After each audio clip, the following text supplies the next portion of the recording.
Story time, guys! So, this is my acne story and I just wanted to share to you my struggles.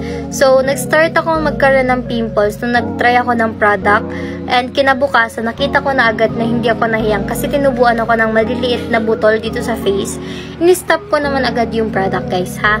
Kaya lang, hindi na talaga nawala yung mga butol and eventually, dumami na siya hanggang sa mapuno yung buong face ko ng pimples. So, mula noo hanggang baba and doon nag-start akong maging self-conscious. Ayoko nang lumabas ng bahay kasi every time nalalabas ako ng bahay and may makakasalubong ako na kakilala ko, they would ask me kung anong nangyari sa face ko, bakit nagkaganyan.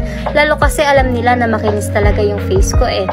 Doon din bumaba yung self-confidence ko, hindi ako makapag-picture, hindi ako makapag-selfie ng walang filter, hindi din ako maging active sa social medias like TikTok or Facebook kasi ayoko na tatanungin ako nung bakit nagkaganyan yung mukha ko, diba? And my biggest fear during that time is yung may iwan na acne scar sa akin.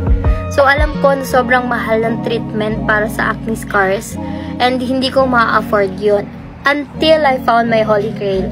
So, I found the best product na makakapagpatanggal ng pimple and pimple marks and acne scars mo. So, if you wanted to know more about the product, comment for part 2.